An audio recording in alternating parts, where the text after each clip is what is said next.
Welcome to the petrology class. Today we'll discuss the chemical composition of igneous rocks. To understand the chemical composition of igneous rocks, we have to take in broader perspective the chemical composition of the crust. You all know that average composition of the crust is in fact average composition of igneous rocks present in the crust. Since the total number of sedimentary and metamorphic rocks is insignificant in composition to the bulk composition of igneous rocks. So, the composition of the crust is reflected as composition of igneous rocks because the igneous rocks, they are present, you can say, in more than your 90%, or in other, you can say, statistical way, or take the data of Clark and Washington 1924. They estimated that upper 10 miles of the crust, and for that matter whole crust as such, consists of 95% of igneous rocks, 4% of shale, 0.75% sandstone, and 0.25% limestone. This was the projection by Clark and Washington in 1924. So it is very clear that the composition of crust is reflection of the composition, or is this the composition of your igneous rocks.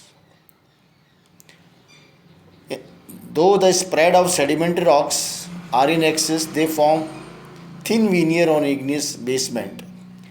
The basis of compilation of average composition of igneous rocks by Clark and Washington was average compilation of igneous rocks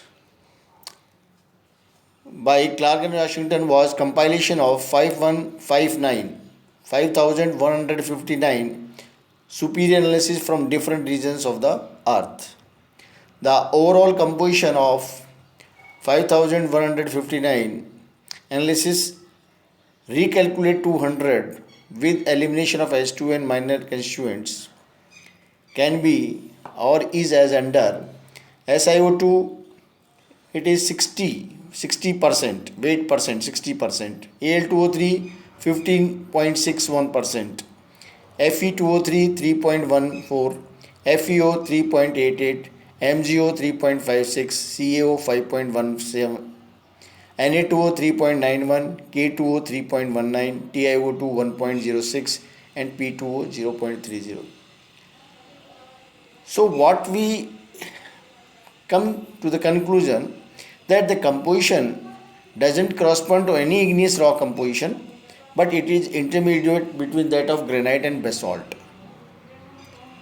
which is incidentally make up the bulk composition of all igneous rocks. So the bulk composition of the crust is the average, or you can say average of igneous rocks that are intermediate between granite and basalt. Now coming to, we all know that there are around 113 known elements in the crust, and all are not present in equal amounts. There are few which are present in around 50%, there are few which are present in ppb or ppm, parts per million, means less than 0.1%. So there is a great variation in the distribution of these elements. Overall speaking, we can divide the elements into two: major elements, minor elements, and then third category is your trace elements. Major elements are those whose composition is more than 1%. Minor elements whose composition is from 0.1 to 1%, and whose composition is less than 0.1% or whose concentration is less than 0.1% are the trace elements. So of these known 113 elements in the crust, the most dominating element, the most dominating element by weight percent is your oxygen. Oxygen is present around 46.60 per. So you can just, this is 50% of your crust is made up of oxygen. And if you calculate in atom percent, oxygen comes out to be 62.55%. And by volume percent, it is 91.70. So you can think of it that the majority, or you can say the main constituent of your crust is your oxygen. Then the silicon by weight percent is 27.72%. Aluminium, third most abundant element in the crust, that is 8.13%. Then your iron Fe, that is 5%. Then calcium 3.62%. Sodium 2.83%. Potassium 2.54%, and Mg 2.09%. So we can, the composition of the crust or as such of igneous rocks is a silicate, or you can say it is silicate of aluminium, iron, magnesium, calcium, sodium, potassium. So these 6 elements, you can say the silicate of these 6 elements, once again I repeat, that is your aluminium, iron, calcium, sodium, potassium, magnesium. So the oxides, these are called as the major oxides. These major oxides, and you can see in the table the composition. This is an peridotite composition in the form of oxides, right? SiO2, the most abundant element oxide in the igneous rocks, and then your TiO2, Al2O3, Fe2O3, FeO, MgO, MnO, CaO, Na2O, K2O, this like this. You can just see on this the period rocks of different composition, then different rock names. This is your peridotite. This is rhyolite. What you notice in the rhyolite difference, there is a difference, means your silica is higher in rhyolite 72%, where it is 48%. So overall is the composition of your rocks, igneous rocks, they are determined in terms of your major oxides. And major oxides, this is SiO2, TiO2, Al2O3, Fe2O3, FeO, MnO, MgO, CaO, Na2O, K2O. That is your major oxides. Now, because there is you can say the complementary relationship. If SiO2 is more, naturally some elements are less, and these are your Mg, Fe, Ca. So if a rock has higher Mg, Fe, Ca, naturally it will have lesser SiO2, or vice versa, which you can see from the table the composition of different your rock types, and you can see if a rock is having lesser silica, it has higher your, you can say MgO, it has higher MgO. This is silica is say 48%, then it is MgO is 6%.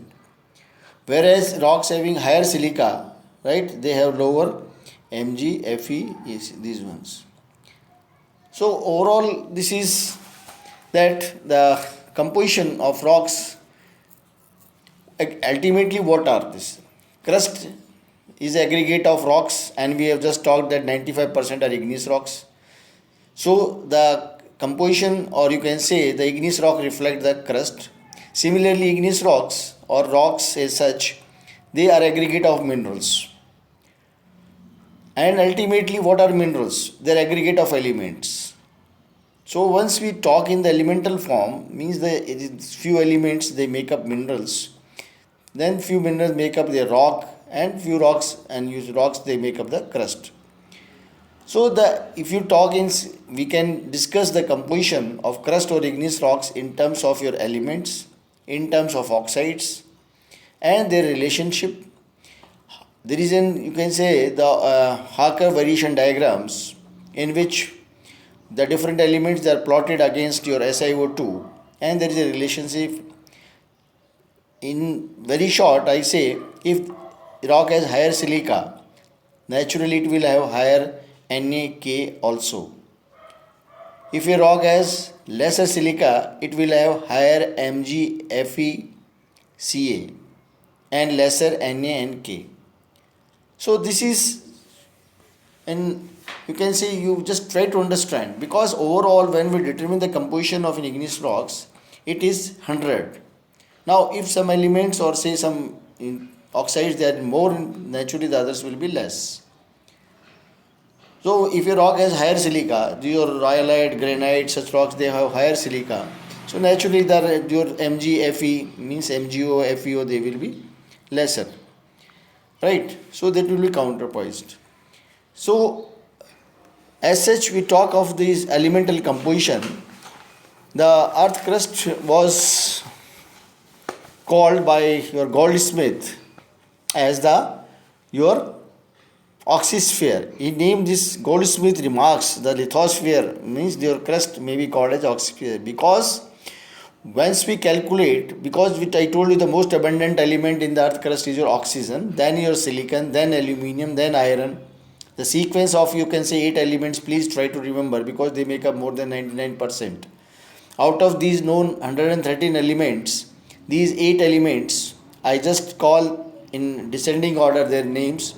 Oxygen most abundant, then silicon, then aluminium, iron, calcium, sodium, potassium and magnesium. So these 8 elements, you can say, they make up the 99% composition of the crust. And this is what I said is in weight percent. If you convert the same into weight atom percent, oxygen will be more, because in weight percent oxygen is 46%, by atom percent it is 62.55%, volume percent it is 91.70%. So the earth crust consists almost entirely of oxygen compounds, especially silicates of aluminium, calcium, magnesium, sodium, potassium and iron. In terms of number of atoms, oxygen exceeds 60%. A volume of different atoms or ratio, or rather ions, is calculated. Oxygen make up more than 90% of the total volume of the occupied by the elements. Thus the crust of the earth essentially a packing of oxygen atoms bounded by silicates and ions of common metals. And hence Goldsmith remarked lithosphere as oxysphere, because the oxygen is more than 90% by volume. Right? So we have to understand the distribution of different elements in the crust, then the major oxides, the major oxide composition, and you can see in the table, this is the composition of the different igneous rocks.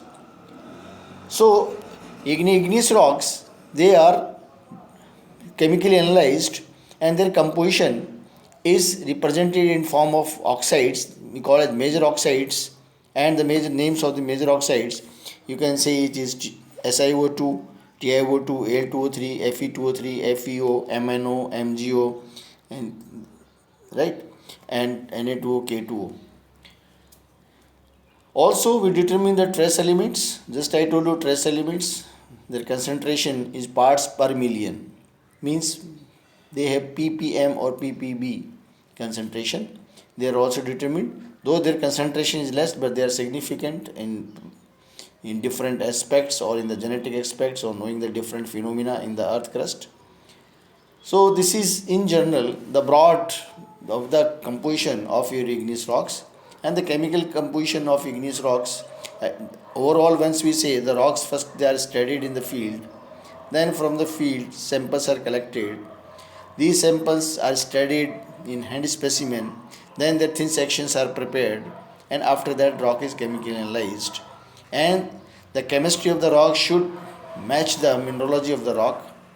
Say suppose a rock is high content of SiO2, naturally, say more than 70% SiO2. Say we have chemically analyzed a rock and found that silica SiO2 is more than 70%. Naturally, that rock should have quartz as a mineral as an essential mineral in its composition. So there should be match between the chemistry of the rock, mineralogy of the rock, and then only then finally the rock names are given. So this is all about today's lecture, that is the chemical composition of igneous rocks. Thank you.